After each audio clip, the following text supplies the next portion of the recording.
안녕하세요. 다솜한방 클리닉의 정은경입니다. 요즘에는 이유도 없이 허리나 팔다리가 쑤시고 아픈 관절염이나 신경통 때문에 그 통증을 호소하시는 분들이 참 많이 계시는데요. 관절염이나 신경통으로 잘 알려진 근골격계 질환에는 어떤 것들이 있고 또 근골격계 질환을 사상의학으로는 어떻게 치료가 가능한지 이 시간 알아보도록 하겠습니다. 지난 시간에 이어서 오늘도 도움 말씀 주시기 위해서 나오셨는데요. 수원 김선호 한의원의 김선호 박사님 나오셨습니다. 안녕하세요. 네, 안녕하세요. 예. 요즘에는요, 이 나이가 드신 분들은 또 특히나 근육통이나 관절염을 호소하시는 분들이 참 많이 계시는데요. 이 근골격계 질환에 속하는 질병들은 어떤 것들이 있나요? 근골격계 질환이라는 게 딱 뭐 여러 가지 병명을 얘기할 수는 없고요. 네. 흔히 임상에서 볼 수 있는 것들을 이제 쭉 나열을 해봤습니다. 예. 대부분 사람들이 한 80%가 이제 허리 아픈 걸 경험을 하게 된다 그래요. 네. 또 그것 때문에 좌골신경통, 또 50대, 40, 50대, 60대에 흔히 오는 오십견, 네. 뭐 난치병으로 알려져 있는 류마티성 질환, 또 그 밖에 나이가 들면서 흔히 오는 퇴행성 관절염, 골다공증, 대표적인 뭐 뒷목 어깨 결림, 근섬유통 증후군이라는 것들이 근골격계 질환의 어떤 뭐 대부분을 차지하고 있죠. 흔하게 겪고 있는 질병들이 여기 근골격계 질환에 많이 속하네요. 네. 근데 근골격계 질환이 생기는 원인은 어떤 거라고 생각하십니까? 그걸 이제 설명을 제가 여러 가지 자료를 준비해 왔는데요. 조금 전에 말씀드렸던 그런 어떤 근골격계 질환의 종류들은 네. 병명은 다양하고 증상도 다양하지만 사실은 하나의 원인을 잡을 수가 있어요. 네. 그것이 어떤 것인지 제가 좀 설명을 드려보겠습니다. 네. 우선 자료 화면을 보시면요.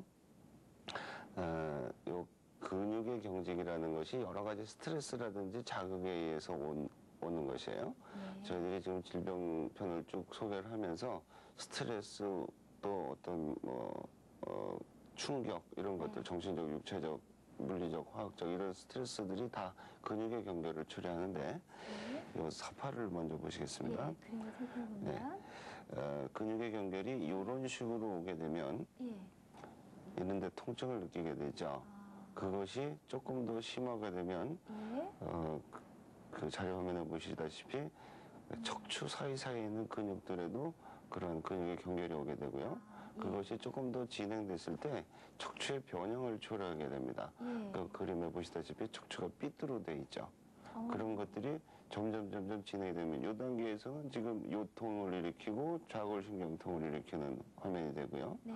아까 뒷목 어깨 결림부터 시작을 해서 지금 여기까지 진행이 되는 겁니다.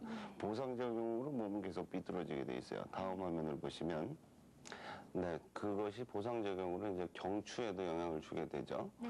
경추에 영향을 줘서뿐만이 아니라 여러 가지 어떤 충격이라든지 뭐 교통사고라든지 아니면 사소한 충격 때문에도 목뼈가 저렇게 왼쪽에 보이는 정상적인 구조에서 비정상적인 구조로 바뀌게 됩니다. 목뼈가 조금 서 있죠. 그러네요. 따라서 걸을 때나 말을 할 때나 기침을 할 때나 이럴 때 목에 그 머리에 무게에 걸리는 충격이 목뼈에 그대로 전달됨으로써 목에 이제 어깨 결림이라든지 심하면 디스크 같은 게 유발이 될 수 있고요.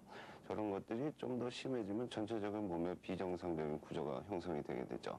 그래서 정상적으로 구조가 좌우 대칭이 되게 저렇게 똑바로 되어 있는 모습하고는 달리 비정상적인 것은 뇌도 삐뚤어져 있고 또 어깨도 삐뚤어져 있고 또 그 사이사이에서 나오는 신경도 좌우의 균형이 깨져 있고 신경 위축이 와 있는 걸 보실 수가 있고요. 뇌에서부터 쭉 내려오는 신경들이 약간 위축이 오게 되죠. 따라서 그 사이에서 나오는 신경들의 작용을 방해하면 장기에도 영향을 주게 됩니다. 그 척추 사이에서 나오는 신경들이 위장으로 가면 위기능이 안 좋아지고 대장으로 가는 걸 건드리면 대장이 안 좋아지고 자궁 또 어떤 심장, 폐 같은 것까지 나빠질 수 있고요. 그것이 조금 더 진행되면 턱관절의 변형을 일으켜서 턱관절 그림에서 아까 그 좌우 대칭 그림이 나왔는데 좌우의 대칭이 그렇게 변화가 생기게 돼요. 그 턱관절까지 변화가 생기게 되면 전신이 다 삐뚤어지는 그런 결과가 생기는 것입니다. 그럴 때 이제 저희들이 치료할 때는 그런 구조의 어떤 밸런스를 맞춰주는 것이 가장 중요하다고 보고 근골격계 질환을 치료하면 부분적으로 치료하는 것의 효과보다는 훨씬 좋은 효과를 보고 있죠. 네, 그러니까 그 연쇄 반응으로 인해서 몸 한 곳이 삐뚤어지면 몸 전체가 삐뚤어지게 되는데 뭐 그렇다면 내부 기능뿐만이 아니라 이 외모적으로도 상당히 많은 변화가 있을 거란 생각이 들거든요. 좀 치명적인 영향도 생길 거란 생각이 드는데 이 근본적인 치료가 가능한지 참 궁금합니다. 사상의학적으로는 어떻습니까?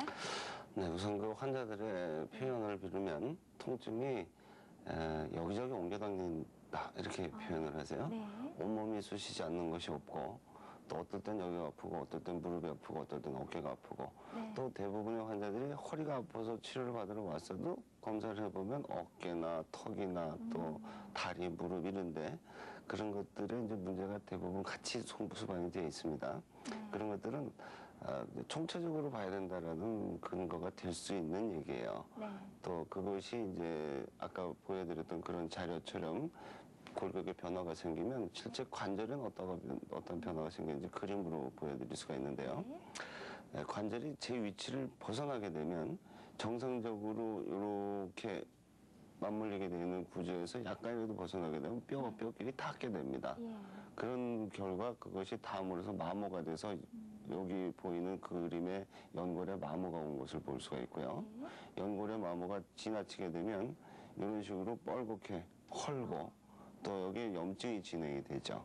예. 이런 것들이 손가락, 손목, 마디마디마다 이런 염증 물질이 분비가 되면서 붓고 실제로 할머니들 손을 보게 되면 상당히 마디마디가 굵고 휘어져 있는 모습들을 볼 수가 있는데 이런 것들이 이제 퇴행성 관절염일 수도 있고 류마티스성 관절염일 수도 있고 이렇게 되는 거죠. 그런 것들이 잘 안 난다고 하는 이유가 예. 전체적인 몸의 골격의 구조가 변화가 오면서 전부 연쇄 반응으로 제 위치에 있지 않은 결과 이렇게 마모가 된 거기 때문에 이런 것들을 치료할 땐 역시 전체를 보는 눈이 필요하고요. 예, 그러니까 한 곳에 염증이 오면은 그 염증이 다른 부분에까지 영향을 미칠 수도 있다는 거네요. 그렇죠. 그래서 발목 하나 삔 것도 상당한 시간이 지난 경우에는 척추나 뭐 목뼈나 나중에 심장병 이런 것까지도 10년, 20년, 30년에는 올 수 있다라고 얘기를 하고 있습니다. 예, 이런 질병들이 정말 사상의학적으로 어떻게 근본적인 치료를 할 수 있는지. 그렇죠. 그러면서 이제 역시 사상의학적인 치료가 강점이 있다고 볼 수 있는데요. 왜냐하면 아까도 말씀드렸지만 스트레스와 어떤 외부적인 충격 또 물리화학적인 자극 이런 것들이 다 근육의 긴장을 초래하면서 골격을 삐뚤게 만드는 결과 관절염, 신경통 같은 것들이 유발되고 있는 관계로 그걸 같이 볼 수 있는 의학적인 치료가 상당히 효과가 있죠. 우선 사상의학적인 개념에서 봤을 때는 심신의 조화를 가장 중요하게 봅니다. 심신의 구조 문제 중에서 특히 몸에 있어서의 문제는 구조와 기능이라는 관점에서 치료를 하게 되는데요. 네. 예를 들면 태소음양인에서 뭐 폐대 간소하다, 간대 폐소하다, 신대 비소하다 이렇게 각각의 태소음양인의 특징이 예를 들어서 소음인 같으면 비장 부위인 어떤 등뼈 부위가 좀 구조적으로 좌우의 바란스가 깨져서 소화 기능에 영향을 미칠 수가 있어요. 그럼 구조를 체질별로 취약 장기가 있는 부위에 변이가 생긴다를 봐서 치료를 해주게 되죠. 그래서 그거를 더 유발시킬 수 있는 자세 불량이나 과로나 충격이나 사고를 예방하고 치료하게 됩니다. 이런 것들이 우선 기본적으로 해줘야 되는 일이고 그것에 따라서 취약 장기의 어떤 대사 기능, 호흡과 식사, 숨 쉬고 밥 먹는 기능을 체크를 해보게 됩니다. 여러분들께 제가 지금까지 쭉 말씀드렸던 어떤 스트레스, 자세 불량, 충격, 사고, 또 흡연이나 운동이 부족한 거, 또 음주나 어떤 고지방 식사 이런 것들이 안 좋다고 계속 말씀드린 것을 사상학에서는 같이 이렇게 보고 있다는 겁니다. 서로 영향을 주는 것이죠. 흡연은 호흡기에 영향을 주는 것이고 음주는 식사가 잘못된 대표적인 예입니다. 그래서 어떤 수곡에 대해서나 기획에 대해서 영향을 계속해서 나쁘게 주게 되면 그 결과 그 해당 부위에 되는 구조의 변이를 아까 그림처럼 삐뚤어지게 만들고 그것이 전체적인 몸의 변이를 계속해서 초래하게 되는 것이기 때문에 이런 구조를 맞춰주고 기능을 맞춰주는 치료가 그 병이 어디에 나타나든지 간에 가장 중요하고요. 그 심신 가운데 몸의 구조와 기능을 주관하는 것은 역시 마음이에요. 따라서 스트레스를 적게 받고 천성과 감정, 즉 성정을 조절하는 그런 어떤 효과가 있는 치료 방법으로 치료를 하게 되면 구조와 기능이 저절로 좋아지는 효과도 볼 수가 있고 거꾸로 구조와 기능을 맞춰줄 경우에 성격도 상당히 천사처럼 안정이 되는 그런 효과를 볼 수 있기 때문에 지금까지 제가 계속 말씀드린 스트레스, 성인병, 지금 오늘 말씀드린 근골격계 질환도 사상학에서는 하나로 보고 있습니다. 그래서 이런 치료들로 치료를 해나갔을 땐 예를 들어서 무릎이 아프거나 허리가 아파서 어떤 환자들도 결과적으로 잠도 잘 자고 대소변도 잘 보면서 치료가 돼가는 그런 효과를 보고 또 전체적으로 치료가 잘 되고 있는 그런 이야기라고 볼 수 있죠. 네, 그러니까 이 심신을 하나로 총괄을 해서 치료를 하기 때문에 근본적인 치료가 가능하다는 그런 말씀이셨습니다. 자, 그렇다면 저희가요, 그 질병들을 하나하나 좀 자세히 알아봐야 할 텐데, 일단 박사님, 신경통이나 관절염은 좀 흡사한 질환이라고 알고 있거든요. 신경통과 관절염에 대해서 좀 자세하게 설명을 해주세요. 신경통 관절염은 특별한 병명은 아니고요. 네. 아까 그림에서 보셨던 것처럼 관절이 이제 아팠을 때 관절염이다. 이런 표현을 대충 쓰죠. 사실은 관절염의 종류가 한 100여 종류가 된다고 그래요. 상당하군요. 그중에서 흔히 임상에서 보는 건 이제 류마티성 관절염, 퇴행성 관절염, 또 이제 통풍성 관절염 이런 것들이 있습니다. 그 관절염의 기인에서 관련되는 신경의 통증이 나타나는 때를 이제 신경통이다. 뭐 대표적으로 좌골신경통 그런 표현들 그런 것들이 이제 신경통 관절염인데 대개 신경통 관절염이 있는 사람들은 아까 계속 이제 처음에 원인부터 봤을 때 우리가 성인병, 뭐 스트레스 이런 것에서 나타났던 그런 증상들 같이 나타납니다. 뒷목이 뻣뻣하죠. 또 눈이 침침하고 입이 마르고 상열감이 있고 귀가 뭐 울리고 두통이 나타나고 이명증 이런 것들로 몇십 년 고생들을 하시다 보면 어깨도 결리게 되고 그런 분들이 나중에 관절염으로 고정이 되게 되고 병이 계속 시리즈로 진행이 되게 되죠. 그래서 이런 것들도 하여튼 처음부터 거기까지를 목표를 두고 한꺼번에 치료를 하게 되는 것이 가장 근본적인 치료 방법이라고 볼 수 있어요. 일단은 그 뿌리는 하나라고 생각을 해야 되겠네요. 그래서 그렇습니다. 근본적인 치료부터 시작을 해야 될 텐데, 근데 제가 알고 있는 퇴행성 관절염이나 오십견 같은 경우에는 좀 나이가 드신 분이라든지 중년들에게만 찾아오는 거라고 알고 있는데 정말 그렇습니까? 그전에 이제 그렇게 인식을 했는데요. 요즘은 그 과로나 스트레스 같은 거를 많이 받고 있기 때문에 젊은 사람들한테도 이제 퇴행성 질환들이 오게 됩니다. 젊은 사람들한테. 그렇죠. 예를 들어서 다쳤을 경우에 그거를 치료 안 하고 방치를 해두게 되면 척추의 변이가 일어나면서 정상적인 구조에서 제가 잠깐 그 자료를 보면서 설명을 드리면요. 정상적인 뼈의 구조는 이렇게 예쁘게 돼 있습니다. 왼쪽 뼈처럼. 이런 뼈의 구조로 어떤 무게를 견딜 수 있게끔 조물주가 만들어 놓으신 거예요. 그랬는데 그것이 어느 변이를 일으키게 되면 각 뼈가 자기가 견딜 수 있는 하중을 넘어서기 때문에 그 부위에 뼈를 축적을 하게 되죠. 그게 몸에서의 어떤 어떤 방어 기전에 해당되는데 좌우의 그 뼈를 비교해 보시면 아시겠지만 이렇게 뼈가 자란 것들을 볼 수가 있어요. 저런 것들이 관절 구석구석에서 진행이 되게 됩니다. 원래는 없던 부위에서 뼈가 자라나는 거네요. 그렇죠. 필요 없는 뼈. 아까 보셨던 그림이지만 이 차트를 보시면 이런 뼈들이 손상이 되면 이거를 보상하기 위해서 이 약간의 그 간격을 벌려주기 위해서 옆에 뼈들이 자라나는 것이죠. 그럼 실제로 여기 골극이라는 것이 형성이 되고 그 골극 자체가 염증을 일으키고 통증을 일으키는 원인이 됩니다. 아까 그 그림에서 보셨던 CG에서 보셨던 그것은 허리에서 나타난 퇴행성 관절염이고 지금 보시는 것은 무릎 관절에서 나타나는 퇴행성 관절염이고 이런 것들이라고 볼 수가 있죠. 네, 이렇게 해서 관절염과 신경통 그리고 오십견에 대해서 알아봤는데요. 또 한 가지 요통이 있죠. 허리가 쑤시고 아픈 그런 요통의 원인은 어디서 오는 건지 좀 말씀해 주세요. 네, 허리가 아프고 또 치질 이 두 가지는 인간이 서서 댕기기 시작하면서 온 숙명적인 질환이라고 얘기를 하고 있습니다. 그래서 그런지 전체 인구의 한 80% 정도가 허리 아픈 거를 경험을 하게 된다 그러죠. 그 요통은 이제 허리 아픈 걸 얘기하는 건데요. 우선 요 자료를 보고 잠깐 말씀을 드리겠습니다. 보시다시피 사람 몸의 골격은 구조가 옆에서 봤을 때 목은 앞으로 들어가고 등은 또 튀어나오고 허리는 쏙 들어가고 엉덩이 부분이 다시 튀어나오는 이런 구조로 되어 있어요. 약간 S자 모양이라고 할 수 있겠어요? 그렇습니다. 이렇게 만들어 놓은 이유는 무거운 머리에서 오는 충격과 다리를 걸을 때 여기 밑에서 올라오는 충격을 흡수하기 위한 용수철 모양의 구조죠. 예. 이것이 똑바로 돼 있을 경우에는 네. 위아래에서 오는 충격을 견디지 못해서 뼈들이 다 이제 퇴행성 변화를 일으키게 됩니다. 아, 그렇군요. 또 그 사이사이에 어떤 완충제로서 디스크가 들어가 있고, 네. 그런데 어떤 충격이나 뭐 외부적인 자극, 음식 이런 것들을 통해서 근골격계 질환이 유발되는 어떤 변이가 생기게 되면 이것이 똑바로 되면 보상작용으로 등도 똑바로 되고 허리도 똑바로 오게 되죠. 네.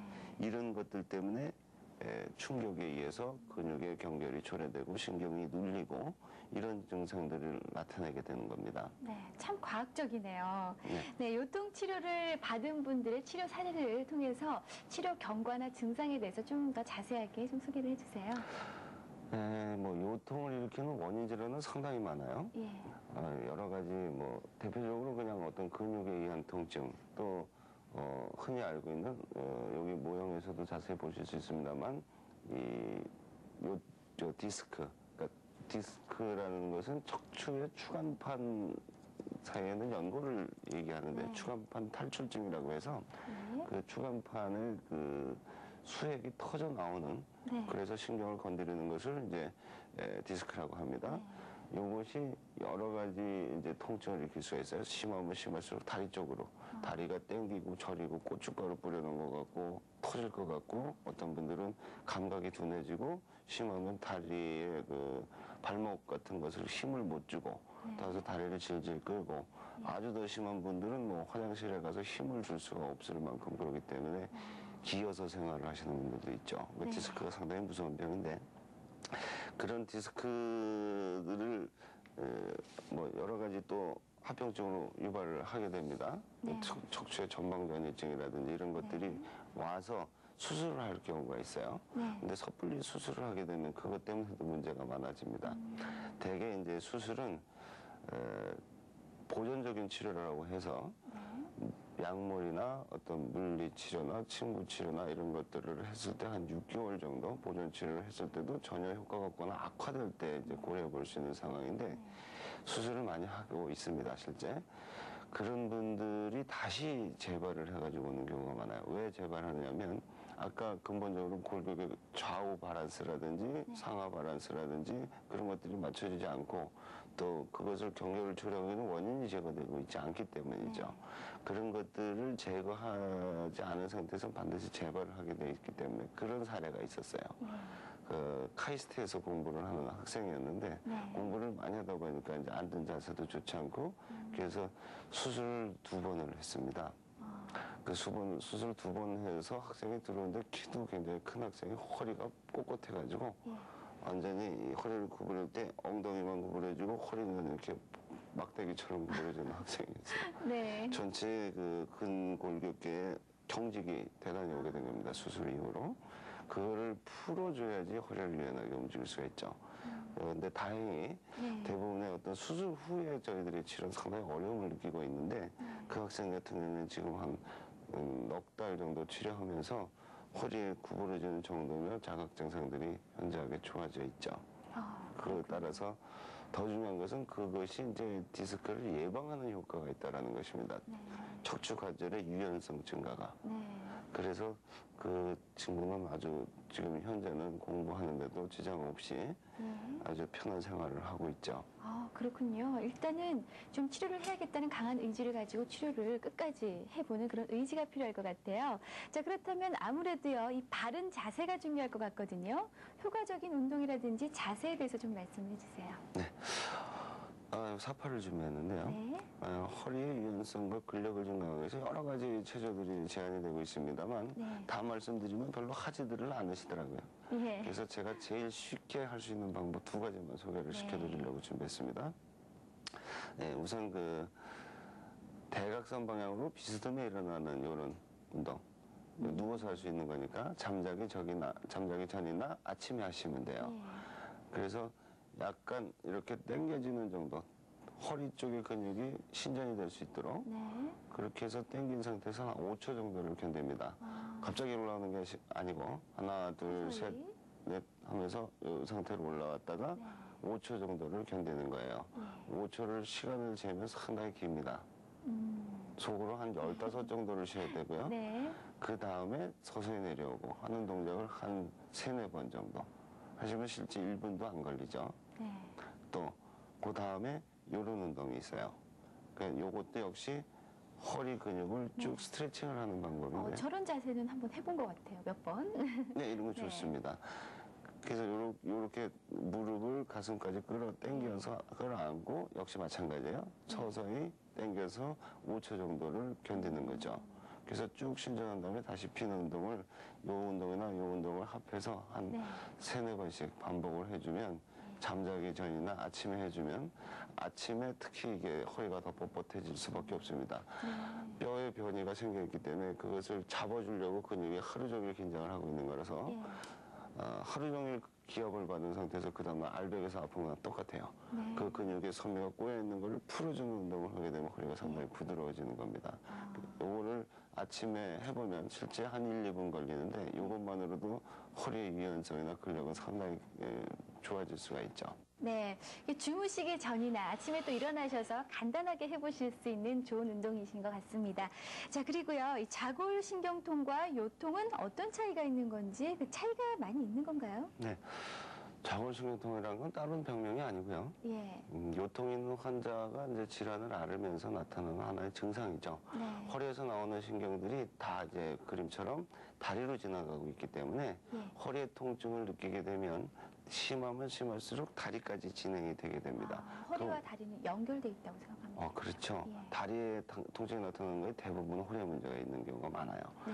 그것에 대한 병명별로 그 그림을 잠깐 보시면요.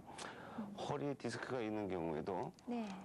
그림에서처럼 신경을 건드리게 되고요. 예. 또 척추에 어떤 그 분리된 척추 분리증, 척추 전방전이증 같이 돼 있는 것도 뼈가 지나가면서 신경을 건드리게 되고 또 근육이 심하게 눌린 경우에도 아까 보셨던 자골신경이 지나가는 자리에는 다 통증이 나타나는데 네. 심하게 눌리면 눌릴수록 통증은 멀 쪽에 다리 아래쪽으로 네. 더 통증을 느끼게 됩니다. 따라서 자골신경통이 이미 나타났다 그러면 요통도 심하게 진행이 됐다고 볼 수가 있는 거죠.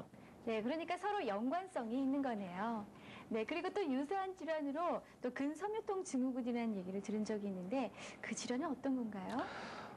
역시 이제 같은 병입니다. 예. 근육의 경결로 인해서 척추가 변화가 일어나게 되면 여기저기 통증이 일어나는 거를 이제 근섬유통 증후군이라고 얘기를 하고 있어요. 네.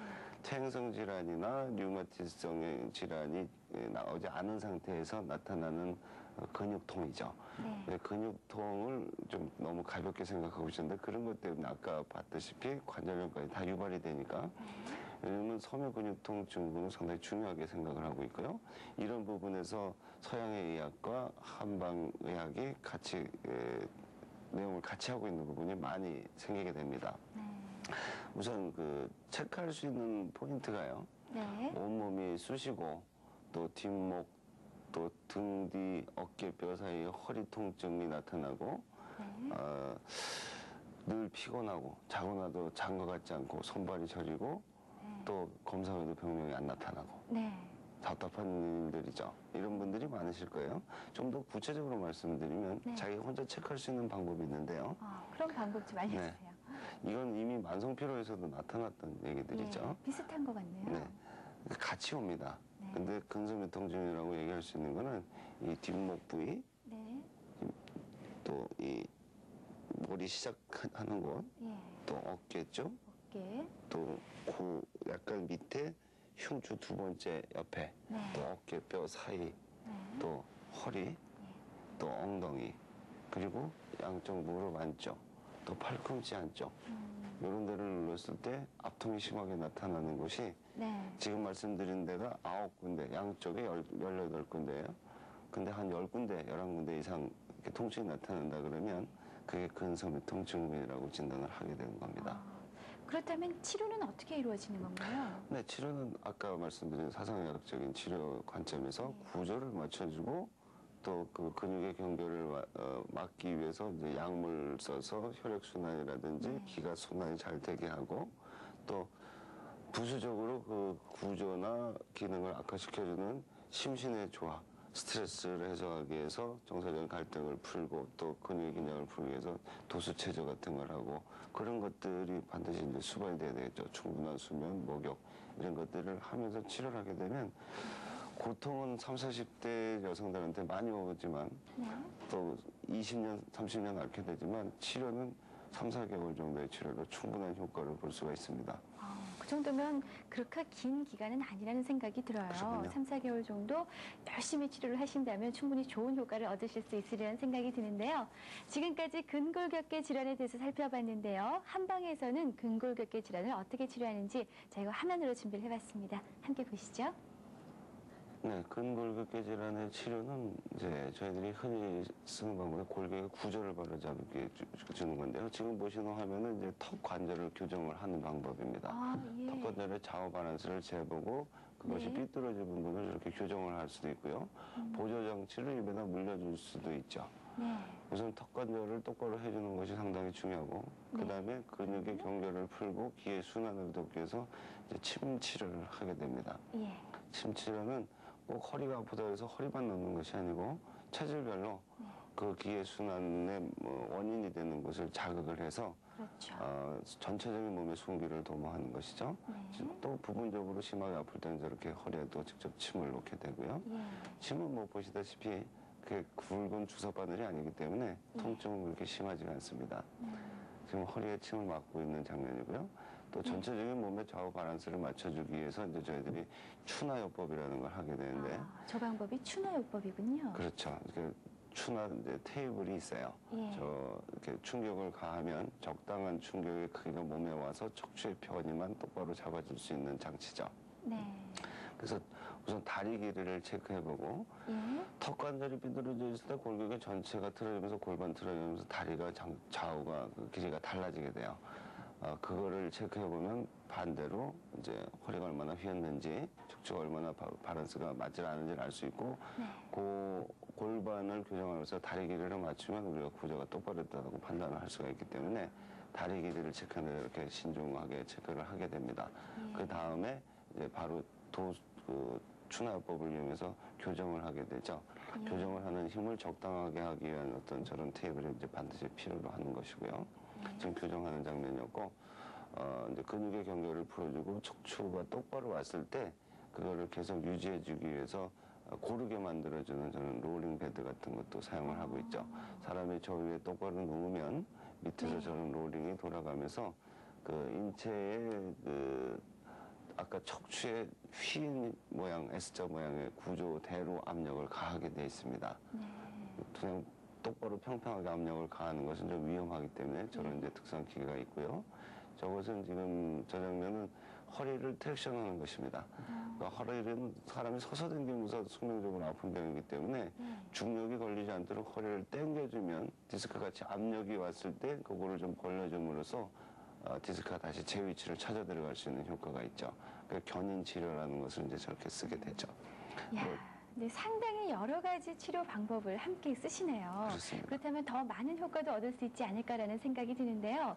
다음 마지막으로 이 근골격계 질환으로 이 고생하시는 분들을 위해서 좀 도움 말씀 주실 말씀 있으면 한마디 부탁드릴게요. 네, 이제 근골격계 질환의 시발점은 가벼운 손상에 의해서 온다는 것을 말씀드리고 싶어요. 예.